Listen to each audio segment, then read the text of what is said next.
Chapitre 3. Salaire et circulation monétaire. Au second jour des débats, notre ami Weston a revêtu ses anciennes affirmations de forme nouvelle.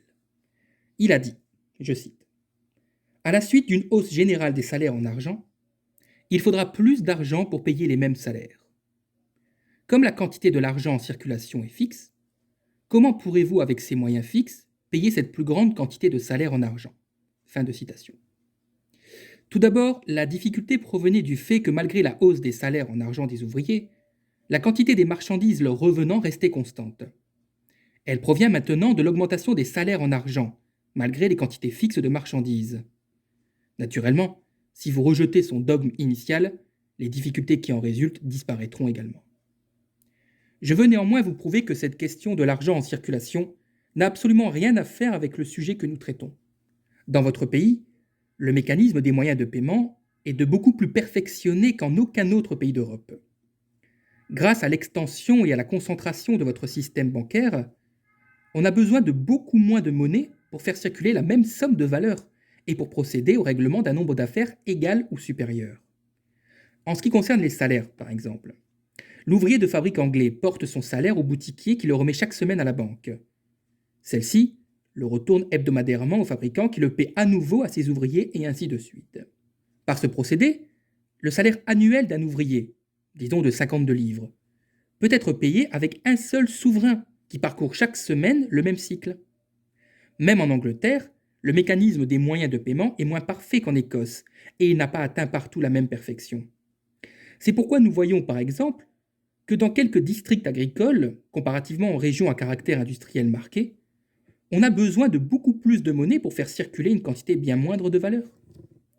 Si vous traversez la Manche, vous constaterez que les salaires en argent sont de beaucoup inférieurs à ceux de l'Angleterre, mais qu'en Allemagne, en Italie, en Suisse et en France, leur circulation se fait par le moyen de quantités beaucoup plus grandes de monnaie. Le même souverain n'est pas saisi aussi rapidement par les banques ou renvoyé aussi vite aux capitalistes industriels. Aussi, au lieu d'un souverain pour la circulation annuelle de 52 livres, a-t-on besoin peut-être de 3 souverains pour faire circuler des salaires annuels s'élevant à 25 livres.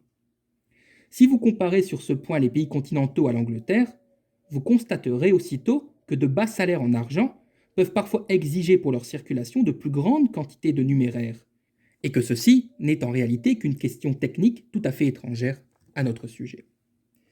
D'après les meilleurs calculs que je connaisse, le revenu annuel de la classe ouvrière de ce pays peut être estimé à 250 millions de livres sterling. Cette somme énorme circule au moyen de 3 millions de livres environ. Supposons qu'il se produise une hausse de 50% sur les salaires. Au lieu de 3 millions d'argent en circulation, il en faudra alors 4 millions et demi.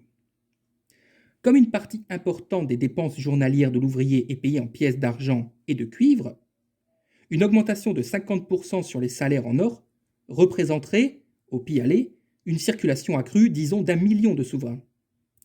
Il circulerait 1 million de plus, millions qui se trouvent actuellement sous forme de lingots ou de monnaie dans les caves de la Banque d'Angleterre ou de banques privées. Mais même la minime dépense qu'entraînerait le monnayage ou l'usure supplémentaire de ce million pourrait être évitée et le serait en effet si une gêne quelconque devait résulter du besoin accru de numéraire. Vous savez tous que la monnaie en circulation de ce pays se partage en 2 grands groupes. L'un, composé de billets de banque des plus diverses, sert aux transactions entre commerçants, ainsi qu'aux paiements importants entre consommateurs et commerçants, alors que l'autre espèce de moyen de circulation, les pièces de monnaie métallique, circulent dans le commerce de détail. Bien que tout à fait différentes, ces 2 espèces de moyens de circulation s'entremêlent. C'est ainsi que même pour des paiements importants, la monnaie d'or entre en forte proportion dans la circulation pour toutes les sommes d'appoint inférieures à 5 livres. Si demain on émettait des billets de banque de 4 livres ou de 3 livres ou de 2 livres, l'or qui remplit actuellement ces canaux de circulation serait aussitôt refoulé et se dirigerait dans ceux où, par suite de l'augmentation des salaires en argent, le besoin s'en fait sentir. De cette manière, le million supplémentaire que nécessiterait une augmentation de salaire de 50% serait obtenu sans apport d'un seul souverain. Le même effet pourrait être obtenu sans augmentation d'un seul billet de banque par une circulation accrue de lettres de change, comme cela se fit pendant longtemps, dans le Lancashire. Si une augmentation générale du taux des salaires de 100% par exemple, comme le citoyen Weston le suppose pour les salaires des ouvriers agricoles, provoquait une forte hausse dans les prix des denrées de première nécessité. Et si, à son avis, elle exigeait une quantité supplémentaire de moyens de paiement qu'on ne pourrait se procurer, une baisse générale des salaires ne pourrait manquer d'avoir le même effet d'une envergure aussi grande, mais dans le sens opposé. Or, vous savez tous que les années les plus favorables pour l'industrie cotonnière furent celles de 1858 à 1860, qu'en particulier l'année 1860 n'eut pas sa pareille dans les annales de l'industrie, et qu'à la même époque, les autres branches industrielles jouirent également d'une grande prospérité. Les salaires des ouvriers du coton et de tous les autres ouvriers se rattachant à cette industrie furent en 1860 plus élevés que jamais. Survint la crise américaine et d'un seul coup, tous ces salaires furent ramenés à un quart environ de leur montant antérieur. Cela aurait signifié, dans le sens opposé, une hausse de 300%. Lorsque les salaires montent de 5 à 20, nous disons qu'ils ont monté de 300%. Lorsqu'ils tombent de 20 à 5, nous disons qu'ils baissent de 75%. Mais le montant de la hausse dans un cas et celui de la baisse dans l'autre eussent été les mêmes, c'est-à-dire de 15 shillings. C'était donc un changement subi sans précédent dans le taux des salaires et qui s'étendait en même temps à un nombre d'ouvriers tel que si nous comptons non seulement les ouvriers occupés dans l'industrie cotonnière, mais encore ceux qui en dépendent indirectement, il dépassait de moitié le nombre des ouvriers agricoles. Or, le blé baissa-t-il de prix? Non. Il passa de son prix moyen annuel de 47 shillings 8 pence le carter pendant les 3 années 1858, 1859, 1860, au prix moyen annuel de 55 shillings 10 pence le carter pendant les 3 années 1861 à 1863. En ce qui concerne les moyens de paiement, on frappa en 1861 8 673 232 livres, contre 3 378 102 livres en 1860. C'est-à-dire qu'on monnaya 5 295 130 livres de plus en 1861 qu'en 1860. Il est vrai que la circulation des billets de banque en 1861 fut inférieure de 1 319 000 livres à celle de 1860. Retranchons-les. Il reste encore un excédent de moyens de paiement pour l'année 1861, comparé à l'année favorable de 1860, qui s'éleva à 3 976 130 livres, soit 4 millions de livres en chiffre rond. Mais la réserve d'or de la Banque d'Angleterre avait baissé en même temps, sinon dans la même proportion, du moins dans une proportion presque égale. Comparez un peu 1862 à 1842.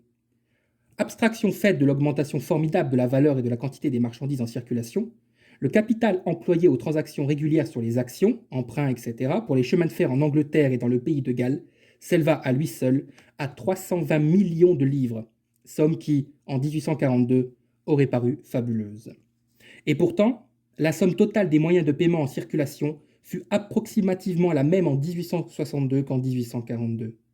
Face à un énorme accroissement de valeur non seulement dans les marchandises, mais aussi dans toutes les transactions monétaires, vous remarquerez une tendance générale à la diminution constante des moyens de paiement. Du point de vue de notre ami Weston, il y a là une énigme insoluble.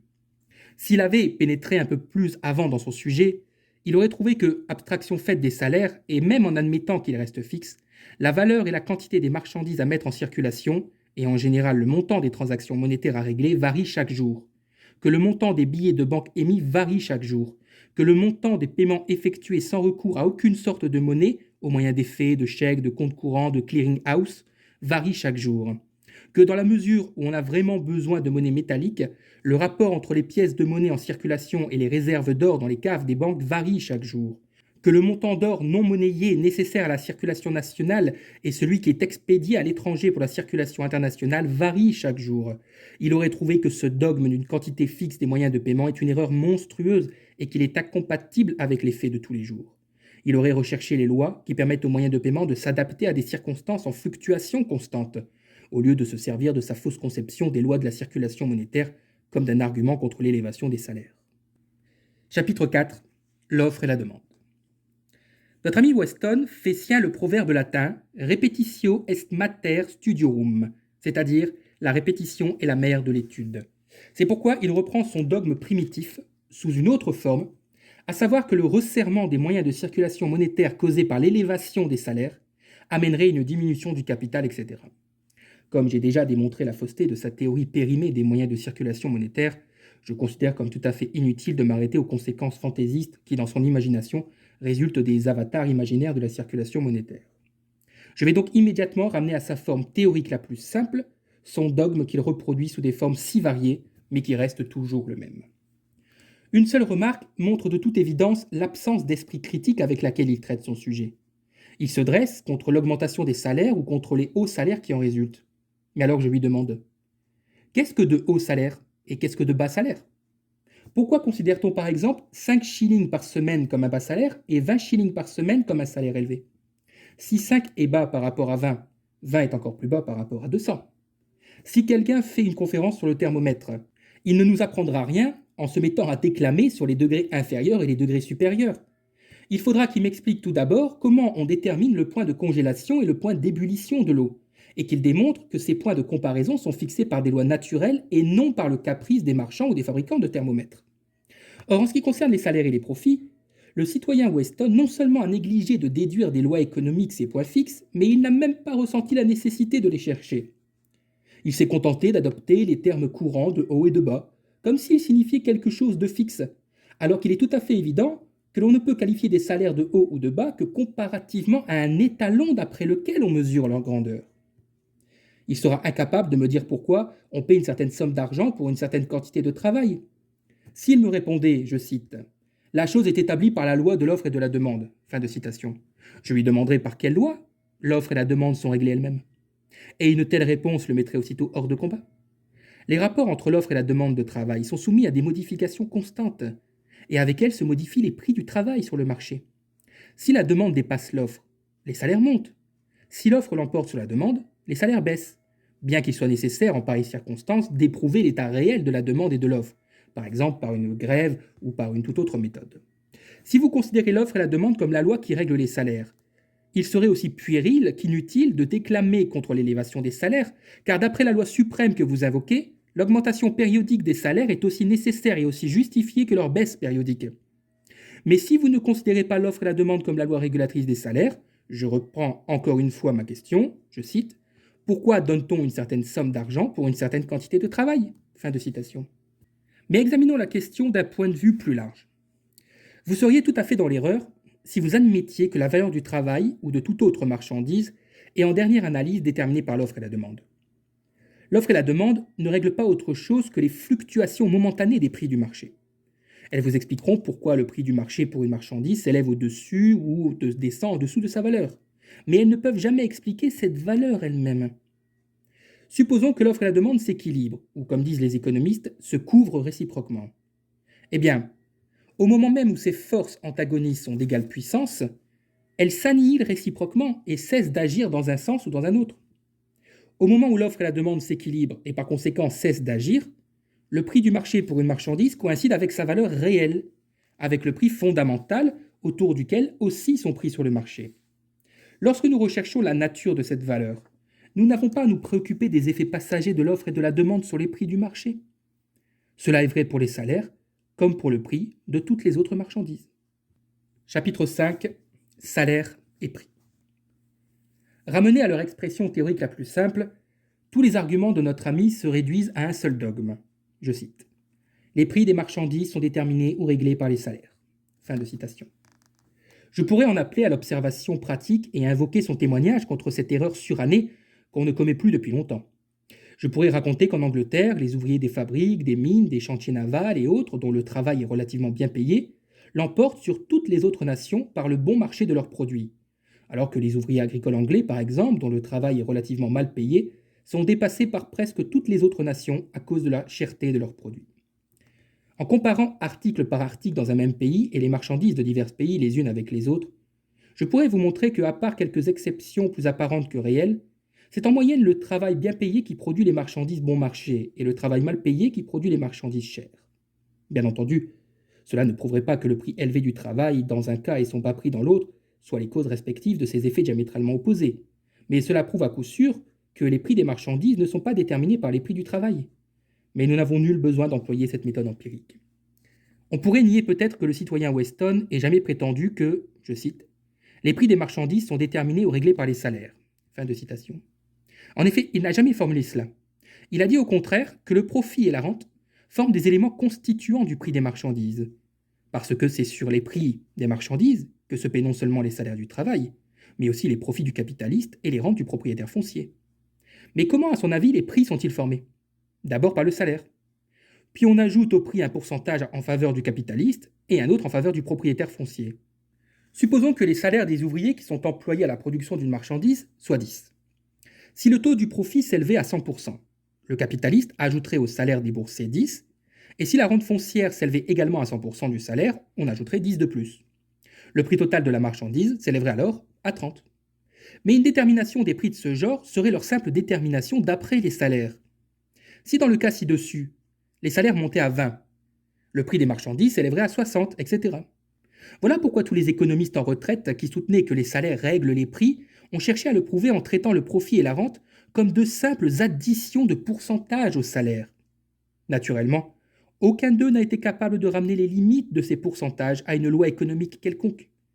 Ils ont semblé croire au contraire que le profit est établi par la tradition, la coutume, la volonté du capitaliste ou quelque autre méthode également arbitraire et inexplicable. Lorsqu'ils prétendent que les profits sont déterminés par la concurrence entre les capitalistes, cela ne signifie rien du tout. Cette concurrence arrive sûrement à égaliser les différents taux de profit dans les diverses branches d'industrie ou à les ramener à un niveau moyen, mais elle ne saurait jamais déterminer ce niveau lui-même, c'est-à-dire le taux général du profit. Lorsque nous disons que les prix des marchandises sont déterminés par les salaires, qu'entendons-nous par là? Comme les salaires ne sont qu'un mot pour désigner le prix du travail, nous voulons dire que les prix des marchandises sont réglés par le prix du travail. Comme le prix est la valeur d'échange, à savoir la valeur d'échange exprimée en argent, la chose revient à dire que, je cite, la valeur de la marchandise est déterminée par la valeur du travail, fin de citation, ou que, je cite, la valeur du travail est la mesure générale des valeurs, fin de citation. Mais alors, comment est déterminée la valeur du travail elle-même? Nous arrivons ici à un point mort. Naturellement, à un point mort, si nous essayons de raisonner logiquement. Or, les défenseurs de cette opinion ne s'embarrassent pas beaucoup de scrupules de logique. Voyez par exemple l'ami Weston. Tout d'abord, il nous raconte que les salaires règlent les prix des marchandises et que par conséquent, les prix ne peuvent moins faire que de monter lorsque les salaires montent. Puis il fait demi-tour pour nous montrer qu'une hausse des salaires ne servira à rien parce que les prix des marchandises monteraient et que les salaires sont mesurés en fait sur les prix des marchandises pour lesquelles ils sont dépensés.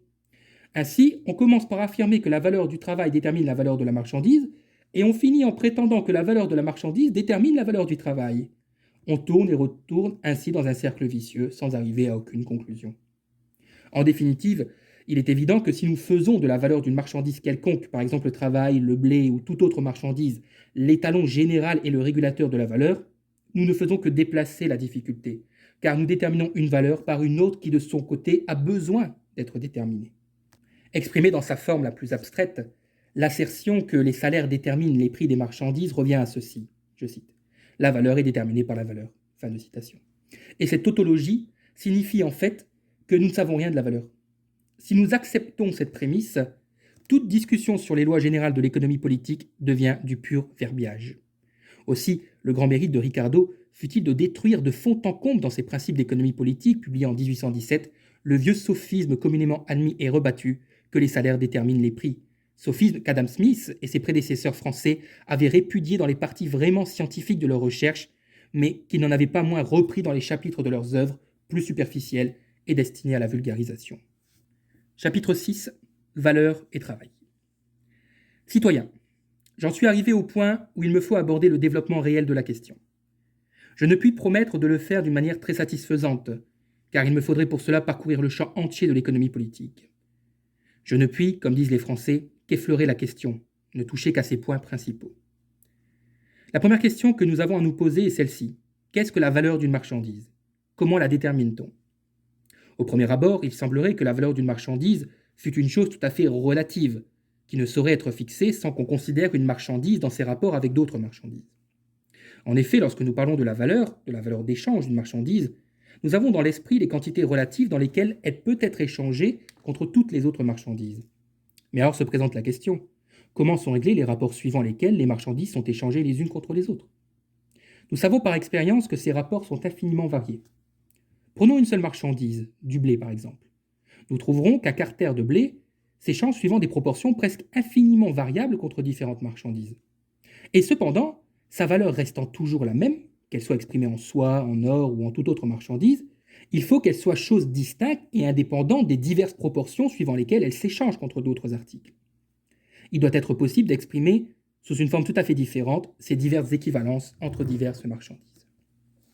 En outre, lorsque je dis qu'un carter de blé s'échange contre du fer suivant une certaine proportion, ou que la valeur d'un carter de blé est exprimée par une certaine quantité de fer, je dis que la valeur du blé et son équivalent en fer sont égaux à une troisième chose quelconque qui n'est ni du blé ni du fer, puisque j'admets qu'ils expriment la même grandeur sous deux formes différentes. Chacun d'eux, le blé aussi bien que le fer, doit par conséquent, indépendamment de l'autre, pouvoir être réduit à cette troisième chose qui constitue leur commune mesure. Pour éclaircir ce point, je vais recourir à un exemple géométrique très simple. Lorsque nous comparons les surfaces de triangles de forme et de grandeur les plus diverses, ou lorsque nous comparons des triangles avec des rectangles, ou avec toute autre figure rectiligne, comment procédons-nous? Nous ramenons la surface d'un triangle quelconque à une expression tout à fait différente de sa forme visible.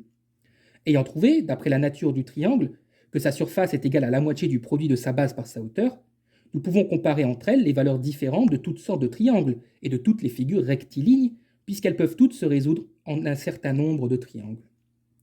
Il faut recourir au même procédé pour les valeurs des marchandises. Il faut arriver à les ramener toutes à une expression qui leur soit commune, en ne les distinguant que par la proportion suivant laquelle elles contiennent cette commune mesure. Comme les valeurs d'échange des marchandises ne sont que les fonctions sociales de ces objets et n'ont rien de commun avec leur qualité naturelle, il faut tout d'abord nous demander quelle est la substance sociale commune à toutes les marchandises. C'est le travail. Pour produire une marchandise, il faut y faire entrer une quantité déterminée de travail. Et je ne dis pas seulement de travail, mais de travail social. Un homme qui produit un objet pour son usage immédiat, en vue de le consommer lui-même, crée un produit, mais non une marchandise. En tant que producteur subvenant à lui-même, il n'a rien de commun avec la société. Mais pour produire une marchandise, il faut que cet homme produise non seulement un article qui satisfasse à quelque besoin social, mais il faut encore que son travail soit un élément ou une fraction de la somme totale du travail utilisé par la société. Il faut que son travail soit subordonné à la division du travail qui existe au sein de la société. Il n'est rien sans les autres subdivisions du travail, et à son tour, il est nécessaire pour les compléter. Lorsque nous considérons les marchandises en tant que valeur, nous les regardons exclusivement sous le seul aspect de travail social réalisé fixé, ou si vous voulez, cristallisé en elles. Sous ce rapport, elles ne peuvent se distinguer les unes des autres que par le fait qu'elles représentent des quantités plus ou moins grandes de travail.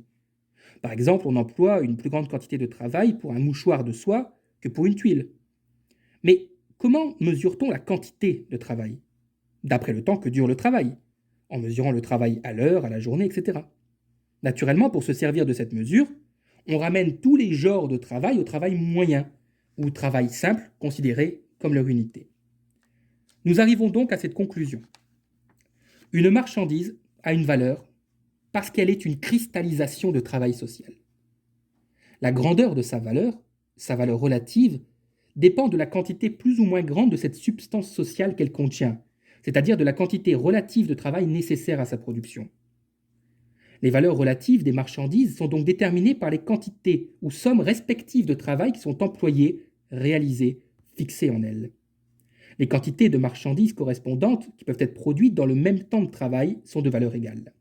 Ou encore, la valeur d'une marchandise est à la valeur d'une autre marchandise, comme la quantité de travail représentée dans l'une est à la quantité de travail représentée dans l'autre. Mais j'imagine que beaucoup d'entre vous vont me demander, y a-t-il donc réellement une si grande différence, ou même une différence quelconque, entre la détermination des valeurs des marchandises d'après les salaires ou leur détermination d'après les quantités relatives de travail nécessaires à leur production? Vous devez pourtant savoir que la rémunération du travail et la quantité de travail sont deux choses tout à fait distinctes. Supposons par exemple que des quantités égales de travail soient fixées dans un carter de blé et dans une once d'or. Je prends cet exemple parce que Benjamin Franklin s'en est servi dans son premier essai publié en 1721 sous le titre A Modest Inquiry into the Nature and Necessity of a Paper Currency, où il découvrit un des premiers la véritable nature de la valeur. Bien. Nous supposons donc qu'un carter de blé et une once d'or ont des valeurs égales, c'est-à-dire des équivalents, parce qu'ils sont la cristallisation de quantités égales de travail moyen, et qu'ils représentent la fixation de tant de jours ou tant de semaines de travail dans chacune de ces marchandises. En déterminant ainsi les valeurs relatives de l'or et du blé, nous occupons-nous, en quoi que ce soit, des salaires des ouvriers agricoles et de ceux des mineurs? Pas le moins du monde. nous laissons tout à fait indéterminée la façon dont on a payé leur travail quotidien ou hebdomadaire, ou même la question de savoir s'il a été employé du travail salarié. S'il en a été ainsi, les salaires ont pu être très inégaux. L'ouvrier dont le travail est incorporé dans un carter de blé peut n'en avoir reçu pour cela que 2 boisseaux. Par contre, l'ouvrier occupé dans la mine aura reçu peut-être la moitié de l'once d'or. Ou encore, à supposer que leurs salaires soient égaux, ceux-ci peuvent s'écarter suivant tous les rapports possibles des valeurs des marchandises qu'ils ont produites. Ils peuvent s'élever à la moitié, au tiers, au quart, au cinquième, ou à toute autre fraction proportionnelle d'un carter de blé ou d'une once d'or. Évidemment, leurs salaires ne peuvent pas dépasser les valeurs des marchandises produites. Ils ne peuvent pas être plus élevés qu'elles, mais ils peuvent leur être inférieurs à tous les degrés possibles. Leurs salaires sont limités par les valeurs des produits, mais les valeurs des produits ne sont pas limitées par les salaires. Et par-dessus tout, les valeurs relatives du blé et de l'or, par exemple, ont été fixées sans tenir aucun compte de la valeur du travail employé, c'est-à-dire des salaires. La détermination des valeurs des marchandises au moyen des quantités relatives de travail qui y sont incorporées est donc quelque chose de tout à fait différent de la méthode tautologique de la détermination des valeurs des marchandises par la valeur du travail ou par les salaires. Ce point d'ailleurs s'éclaircira encore au cours de notre examen.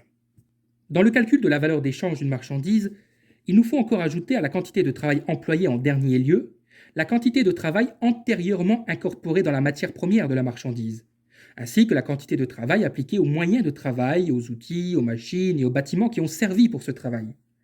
Par exemple, la valeur d'une certaine quantité de filet de coton et la quantité de travail cristallisé ajouté au coton au cours du filage, plus la quantité de travail précédemment réalisée dans le coton lui-même, la quantité de travail incorporée dans le charbon, l'huile et les autres matières auxiliaires employées, la quantité de travail fixée dans la machine à vapeur, les broches, les bâtiments de la fabrique, et ainsi de suite. Les moyens de travail proprement dits, tels que les outils, les machines, les bâtiments, servent et resservent encore pendant un temps plus ou moins long au cours de processus de production répétés. S'ils étaient consommés entièrement comme la matière première, leur valeur entière serait aussitôt transmise à la marchandise qu'ils aident à produire. Mais comme une broche, par exemple, ne s'use que peu à peu, on fait un calcul moyen dont la base est le temps moyen de sa durée, son usure moyenne pendant un temps déterminé, disons une journée. De cette façon, on calcule combien il passe de la valeur de la broche dans le filet produit en une journée, et par conséquent, quelle part de la quantité totale de travail incorporée dans une livre de filet, par exemple, revient à la quantité de travail antérieurement réalisée dans la broche. Pour notre présent objet, il n'est pas nécessaire de nous arrêter plus longtemps sur ce point. Il pourrait sembler que, si la valeur d'une marchandise est déterminée par la quantité de travail consacrée à sa production, il s'ensuit que plus un ouvrier sera paresseux et maladroit, plus la marchandise fabriquée par lui aura de valeur, puisque le temps de travail nécessaire à sa fabrication aura été plus long. Ce serait pourtant une regrettable erreur. Rappelez-vous que j'ai employé l'expression travail social, et que ce qualificatif social implique beaucoup de choses. Lorsque nous disons que la valeur d'une marchandise est déterminée par la quantité de travail incorporé ou cristallisé qu'elle contient, nous entendons la quantité de travail qu'il faut pour la produire dans un état social donné, dans certaines conditions sociales moyennes de production, et étant donné une intensité et une habileté sociale moyenne dans le travail employé. Lorsqu'en Angleterre, le métier actionné à la vapeur va faire concurrence au métier à bras, il ne fallut que la moitié du temps de travail antérieur pour transformer une quantité déterminée de filets en une aune de cotonnade ou de toile. Le pauvre tisserand travaillait alors 17 à 18 heures par jour au lieu de 9 à 10 heures comme précédemment. Mais le produit de ces 20 heures de travail ne représenta plus que 10 heures de temps de travail social, c'est-à-dire les 10 heures de travail social nécessaires pour transformer une quantité déterminée de filets en étoffe tissée. Le produit de ces 20 heures de travail n'avait donc pas plus de valeur que son produit fabriqué auparavant en 10 heures. Si donc c'est la quantité de travail socialement nécessaire incorporée dans les marchandises qui en détermine la valeur d'échange, tout accroissement de la quantité de travail qu'exige la production d'une marchandise ne peut qu'augmenter sa valeur et toute diminution doit la réduire. Si la quantité de travail nécessaire à la production des marchandises dont nous parlons restait constante, leur valeur relative resterait également constante.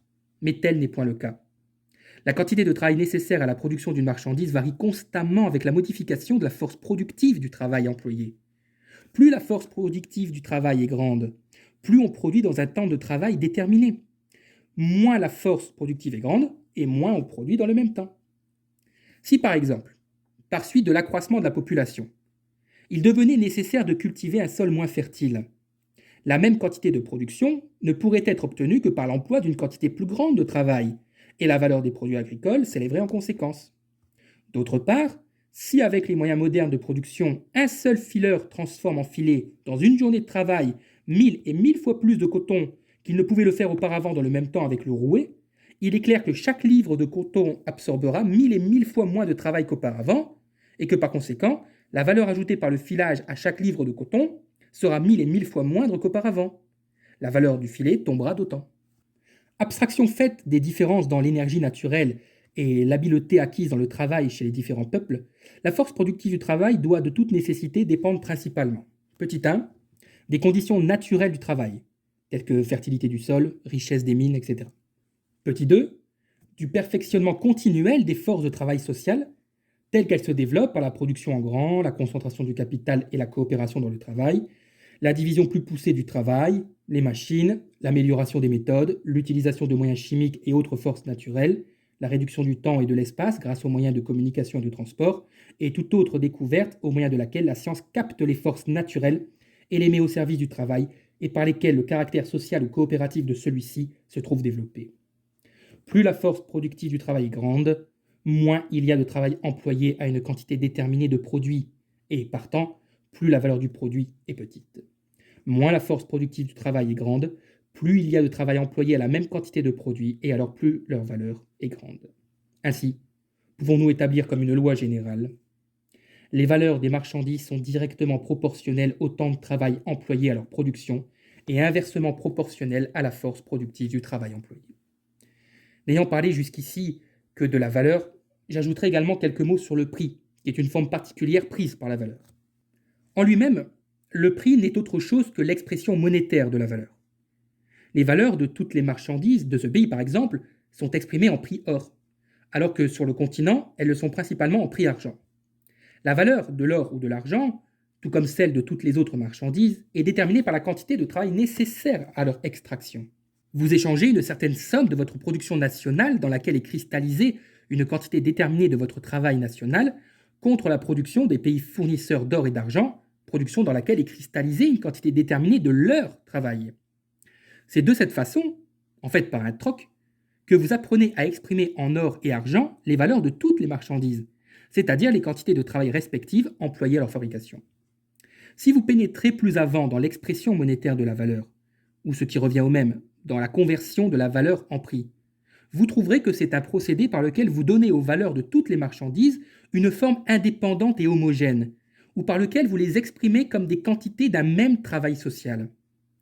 Dans la mesure où le prix n'est que l'expression monétaire de la valeur, il fut appelé par Adam Smith prix naturel, et par les physiocrates français prix nécessaire. Quel est donc le rapport entre la valeur et le prix du marché, entre le prix naturel et le prix du marché? Vous savez tous que le prix du marché est le même pour toutes les marchandises de même sorte, aussi différentes que puissent être les conditions de production des producteurs pris individuellement. Le prix du marché n'exprime que la quantité moyenne de travail social nécessaire dans les conditions moyennes de production pour approvisionner le marché d'une certaine quantité d'un article déterminé. Il est calculé d'après la quantité totale d'une marchandise d'une sorte déterminée. C'est à ce point de vue que le prix du marché d'une marchandise coïncide avec sa valeur. D'autre part, les fluctuations des prix du marché qui tantôt dépassent la valeur ou le prix naturel, tantôt tombent au-dessous, dépendent des fluctuations de l'offre et de la demande. Les écarts entre le prix du marché et la valeur sont continuels, mais comme le dit Adam Smith, je cite, « le prix naturel est le prix central autour duquel les prix de toutes les marchandises ne cessent de graviter. Diverses circonstances peuvent parfois les tenir suspendus fort au-dessus de ce point et parfois les précipiter un peu en dessous. Mais quels que soient les obstacles qui les empêchent de se fixer dans ce centre de repos et d'immuabilité, ils y tendent constamment. » Fin de citation. Je ne puis actuellement soumettre ce point à un examen approfondi. Il suffit de dire que si l'offre et la demande s'équilibrent, les prix du marché des marchandises correspondent à leur prix naturel, c'est-à-dire à leurs valeurs qui sont déterminées par les quantités de travail respectives nécessaires à leur production. Mais l'offre et la demande doivent tendre continuellement à s'équilibrer, bien qu'elles ne le fassent que par la compensation d'une oscillation par une autre, d'une augmentation par une diminution ou inversement. Si au lieu de ne considérer que les fluctuations journalières, vous analysez le mouvement des prix du marché pour de plus longues périodes, comme l'a fait par exemple Tuck dans son Histoire des prix, vous trouverez que les oscillations des prix du marché, leurs écarts par rapport à la valeur, leur hausse et leur baisse, s'annihilent et se compensent. de telle sorte que si l'on fait abstraction de l'action des monopoles et de quelques effets restrictifs sur lesquels il me faut passer en ce moment, les marchandises de toutes sortes sont vendues en moyenne à leur valeur respective, c'est-à-dire à leur prix naturel. Les laps de temps moyens pendant lesquels les fluctuations des prix du marché se compensent sont différents pour les différentes sortes de marchandises, parce qu'il est plus facile avec telle marchandise qu'avec telle autre d'ajuster l'offre à la demande. Si donc, en gros et pour de longues périodes, toutes les sortes de marchandises sont vendues à leur valeur respective, il est absurde de supposer que le profit, non point le profit réalisé dans des cas particuliers, mais le profit constant et ordinaire des diverses industries, provient d'une majoration du prix des marchandises, c'est-à-dire du fait qu'elles sont vendues à un prix dépassant considérablement leur valeur. L'absurdité de cette façon de voir apparaît clairement lorsqu'on la généralise. Ce qu'un homme gagnerait constamment comme vendeur, il lui faudrait le perdre constamment comme acheteur. Il ne servirait à rien de dire qu'il y a des gens qui sont acheteurs sans être vendeurs, ou consommateurs sans être producteurs. Ce que ces gens paient au producteur, il faudrait tout d'abord qu'il ait reçu de lui pour rien. Si un homme commence par vous prendre votre argent et vous le rend ensuite en vous achetant vos marchandises, vous ne vous enrichirez jamais, même en les lui vendant trop cher. Cette sorte d'affaire peut bien limiter une perte, mais elle ne peut jamais contribuer à réaliser un profit. Par conséquent, pour expliquer la nature générale du profit, il faut partir du principe qu'en moyenne, les marchandises sont vendues à leur valeur réelle, et que les profits proviennent du fait qu'on vend des marchandises à leur valeur, c'est-à-dire proportionnellement à la quantité de travail qui est incorporée. Si vous ne pouvez expliquer le profit sur cette base, vous ne pouvez pas l'expliquer du tout. Cela paraît paradoxal et en contradiction avec vos observations journalières. Il est paradoxal aussi de dire que la Terre tourne autour du Soleil et que l'eau se compose de deux gaz très inflammables. Les vérités scientifiques sont toujours paradoxales lorsqu'on les soumet au contrôle de l'expérience de tous les jours, qui ne saisit que l'apparence trompeuse des choses.